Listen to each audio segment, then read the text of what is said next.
मैं पूरी high speed team को, हाई स्पीड रेल की टीम को अभिनंदन करना चाहूँगा, धन्यवाद देना चाहूँगा। जितनी तेज़ी से आप काम कर रहे हैं उससे देश में एक नया कॉन्फिडेंस आया है और सारा विश्व भारत के इस पहले हाई स्पीड रेल प्रोजेक्ट को देख रहा है और इसकी सराहना भी हो रही है क्योंकि कई नए इनोवेशंस इसमें हुए हैं। टेक्नोलॉजी के माध्यम से, कंस्ट्रक्शन टेक्नोलॉजी, कई नई तरह की चीज़ें आई है और जो बड़ी बड़ी मशीनें हैं वो सारी भारत में बनी है। आज सेकेंड माउंटेन टनल पालघर जिले में 1 महीने के अंदर अंदर आज इसका ब्रेक थ्रू हुआ है। फर्स्ट 2 जनवरी को हुआ था और आज 3 फरवरी को अगला ब्रेक थ्रू हुआ है। हाई स्पीड रेल का इस पहले प्रोजेक्ट में करीब 334 किलोमीटर का वायाडक्ट कंप्लीट हो गया है। 417 किलोमीटर के पियर्स बन चुके हैं। OHE मास्ट 5400 लग चुके हैं। स्टेशन सब जगह एडवांस्ड स्टेज में है। ब्रिजेस एडवांस स्टेज में है। महाराष्ट्र में जो ठाकरे साहब के परमिशन न देने के कारण जो लॉस हुआ टाइम और जो डिले हुआ प्रोजेक्ट, वो अब तेजी से नए रास्ते पे चल पड़ा है और अब स्पीड पकड़ चुका है, जैसा आपने देखा। साथ ही साथ मैं माननीय प्रधानमंत्री जी का, माननीय वित्त मंत्री जी का धन्यवाद देना चाहूँगा कि 7 नए हाई स्पीड कॉरिडोर्स देश के लिए बजट में अनाउंस हुए हैं। दिल्ली से वाराणसी, वाराणसी से पटना होते हुए सिलीगुड़ी, ये नॉर्थ में बहुत बड़ा इकोनॉमिक कॉरिडोर बनेगा। दिल्ली से वाराणसी की जर्नी मात्र 3 घंटे 50 मिनट रह जाएगी। वाराणसी से पटना होते हुए सिलीगुड़ी, सिलीगुड़ी बहुत ही मनोरम स्थान है। नॉर्थ ईस्ट से आने वाला सारा ट्रैफिक सिलीगुड़ी के पॉइंट ऑफ व्यू से एक बड़ा हब बनाया जा रहा है, जिससे कि हब एंड स्पोक मॉडल में आगे ट्रैफिक मूव कर सके। तो सिलीगुड़ी में हाई स्पीड रेल भी और वंदे भारत का पूरा मेंटेनेंस का काम भी और वंदे भारत स्लीपर, राजधानी, कई तरह की गाड़ियों का सिलीगुड़ी की व्यवस्था से होगा।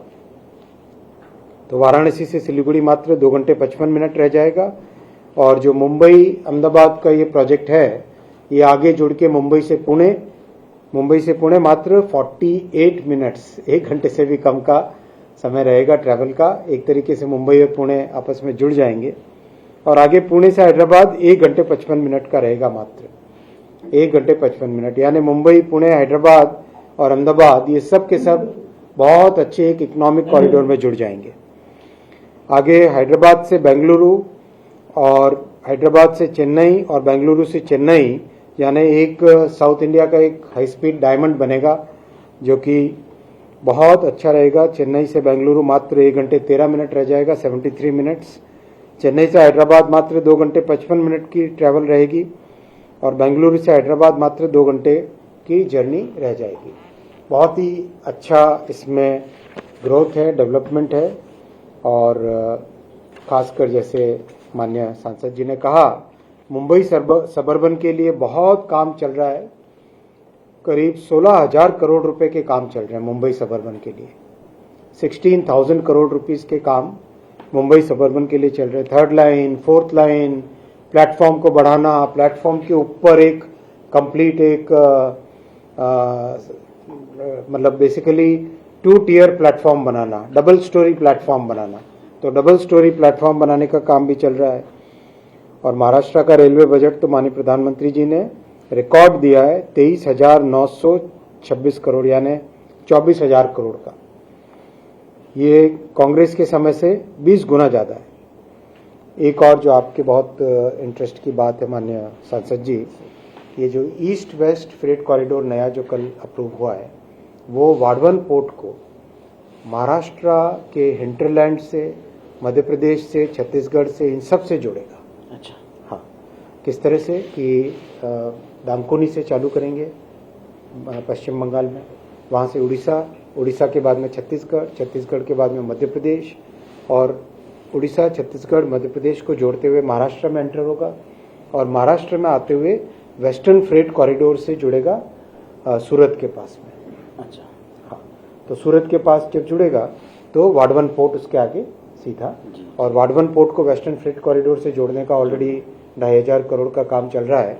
तो वाडवन पोर्ट और मतलब पूरा वेस्ट कोस्ट के जितने पोर्ट्स हैं उनसे मध्य प्रदेश और छत्तीसगढ़ के लिए विशेष बेनिफिट होगा। महाराष्ट्र के जो हिंटरलैंड्स हैं, जो भीतरी जिले हैं, जो अंदर के जिले हैं, उन सब जिलों के लिए भी बहुत बड़ा इससे फ्रेट कॉरिडोर से बेनिफिट होगा। वैसे ही गुजरात का भी रेलवे बजट इस बार रिकॉर्ड बजट है, 17,366 करोड़।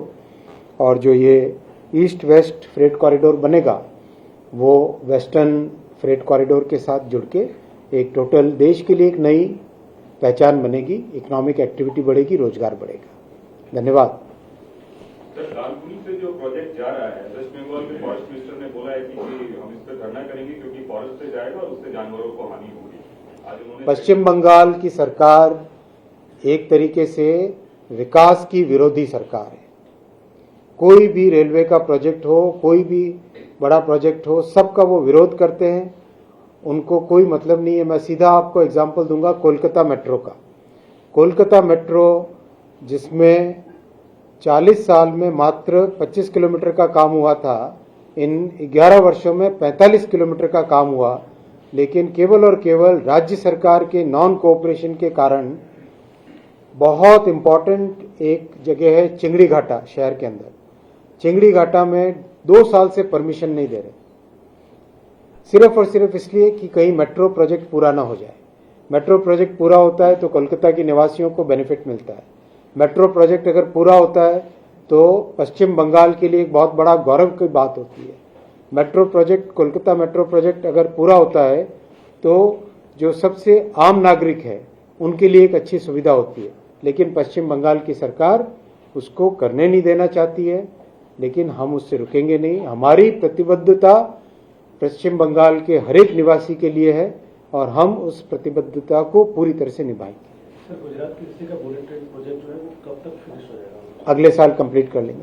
अगले साल कमर्शियल ऑपरेशन चालू कर देंगे और गुजरात के हिस्से का जितना कंस्ट्रक्शन का काम है वो करीब करीब दिसंबर 2027 या समझो आप 27-28 का जो फाइनेंशियल ईयर है उसमें कंप्लीट हो जाएगा।